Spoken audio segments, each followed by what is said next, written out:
Stealth games have been in decline since, I don't know, the last decade or so. We haven't gotten any new and innovative pure stealth games since Dishonored 2 or somewhere around that. I mean, we did have some promising indie titles like Gloomwood, which I haven't really played to be honest, and I really should play that game soon. But in the mainstream market, meaning in the AAA landscape, stealth games are really not there.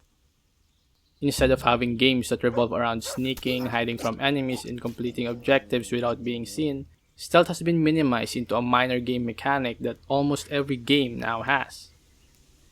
By this, I mean that in most AAA games, especially in action-adventure ones, stealth is present not as a main element of the game, but as a mechanic to give variety to the main gameplay. Take for example in the latest Assassin's Creed games.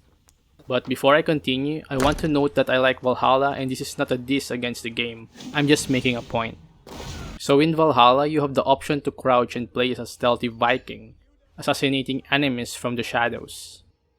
You of course have abilities that can complement stealth, like Raven Distraction to distract guards, Smoke Arrows to blind and close gaps, and even Whistling to force enemies to reposition. But if you dissect the stealth mechanics, it is really just mainly crouching and using abilities to help you assassinate enemies without being seen. I mean, for most players, if you really want to have fun in the game, you might even be better off engaging in combat all the time, since the finisher animations and majority of abilities are catered to head-on combat. The point is, the stealth mechanics in AAA games like Valhalla, Last of Us, and even Ghost of Tsushima, yes, I went there, are limited to just crouching, some stealth abilities, and if you're lucky, a noise system that allows enemies to hear noise that you create. And oftentimes, these are enough to make a game feel like a stealth game. I mean with these mechanics, you can already create awesome stealth kill videos similar to what Stealth Gamer BR and Swifty Unknown do. And at face value, they look like great stealth games since you can do this. They are fun, engaging, and you feel like a sneaky assassin. However, to be honest, they do not push the stealth genre towards innovation. As much as I love and respect these games, they do nothing to push stealth mechanics forward. And this is why the light mechanics in AC Shadows is kind of a big deal. While light and shadow mechanics in stealth games are not new, I mean the Thief games back in the late 90s already had this, the reintroduction may be a sign that new games may be willing to embrace these types of gimmicks again. But while the AAA companies scratch their heads on how to make stealth great again, Warhorse Studios' Kingdom Come Deliverance may seem to have already cracked the code. At least the first couple of lines of the codes. And I'm not just talking about Kingdom Come Deliverance 2. I'm also talking about the first Kingdom Come. Cause you see, back when the first KCD released in 2018, the game was already playing with lighting and shadows. Sneaking around in medieval Bohemia meant you need to take into consideration how visible you are in the light. This incentivized players to play stealthy mostly at night, when there is no sunlight and the darkness of the night creates shadows in the environment. But that doesn't end there. Visibility is not only affected by external factors like light, but also the clothes your character is wearing. Basically, if you're wearing bright colors like red and yellow, your visibility stat will be very high. And yes, there is a visibility stat, along with noise and conspicuousness stats which I will discuss later. So to sneak effectively, you need to make sure that your visibility stat is as low as it can get. The best way to do this is to wear dark colored clothes like brown or black. And mind you, since it's the medieval times, these types of clothes can be a bit expensive, especially at the start of a playthrough when you have no money. Still, you may be lucky and loot a dark item or two from enemies. Additionally, of course, there are a few perks that may also affect visibility, like Crouching Chameleon that adds a 30% stealth bonus. So if you're gonna be sneaking around in the game, best to make sure you have low visibility so that enemies do not see you miles away. But as I've said, visibility is just one factor in KCD's stealth mechanics. There are also noise and conspicuousness. For the noise stat, this is again related to the clothes that Henry is wearing. Certain types of clothing are noisier than others. Obviously, gear like plate armor are super noisy while dark clothes are often quieter. The best way to check it is to go to the item info and look at the noise stat. For the most optimal stealth build, you'll want to wear clothes that have zero noise and make sure that your overall noise stat is at 0 or somewhere close around that.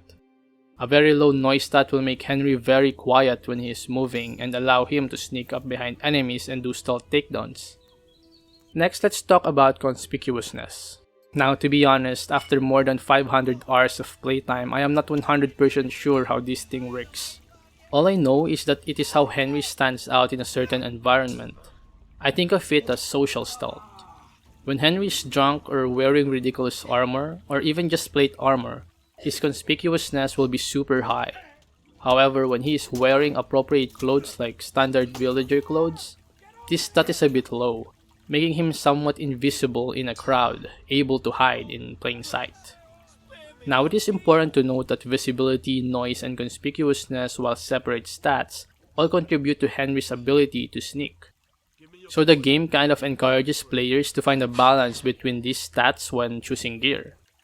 But as a side note, if you're sneaking at an enemy camp at night to assassinate them, making sure you have zero noise should be more than enough since they will be sleeping. And this pushes us to another mechanic that makes KCD's stealth stand out above the rest: enemy routines and camp behaviors. Now obviously, enemy routines are somewhat standard in most open world RPGs. By enemy routines, I'm talking about how enemies have a set patterns that they follow through the day. For instance, in AC Origins, enemies will tend to sleep at night in their camps, making stealth approaches at nighttime easier compared to the daytime. But what KCD does differently is how enemies behave during this time outside of sleeping. You see, in KCD, enemies remove their equipment before they go to sleep. Most of the time, they will have a large chest or container somewhere in the camp where they store their gear just before sleeping. So if you decide to infiltrate an enemy camp at night, it is likely that you will encounter enemies with no equipment and just in their underwear. Of course, if you sneak perfectly in the camp, you can likely assassinate every enemy without them waking up. However, if for some reason, and this usually happens, one of the enemies wake up and notice you, they will either try to fight you while naked, or they will make a run for the chest where their gears are to equip themselves before fighting you. If you're smart, before engaging any enemies, you will want to open that gear chest and steal all the items inside to make sure that the enemies don't have access to their gear. So if ever someone wakes up, they will be undergeared and should be easy to defeat. Furthermore, in some cases, it is even possible to poison enemies by putting poisonous potions or food items in a cooking pot. Cooking pots are almost always present in camps and they are so easy to spot. In some camps, it is even possible to find wine containers that you can also poison. If the enemies physically drink or eat from these containers, their HP will be reduced depending on the poison you use. If the poison is super lethal, you can even kill a whole camp just by poisoning the food. And so you see, this takes stealth a bit further from sneaking behind enemies and assassinating them. It introduced a sabotage mechanic in which you put your enemy at a grave disadvantage. So even if you fail at the base level of doing stealth, meaning failing at sneaking and remaining unseen, you still set yourself up for success by being prepared. Even when the enemies have spotted you, they still have no way to defeat you. They will have no weapons to hit you with, nor do they have gear or health to take your stabs and slashes. And this embodies the very definition of stealth and playing as a rogue. You play the game in a way that you are always at an advantage. You don't go into a fight planning to fight fair. Instead, you go in knowing you will win no matter what. And this reminds me of the quote, "If you're fighting fair, you're fighting wrong," or something like this. It just exudes the meaning of playing as a stealthy character.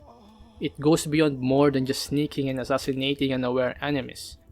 Instead, even engaging in combat against a poisoned enemy becomes an element of stealth gameplay.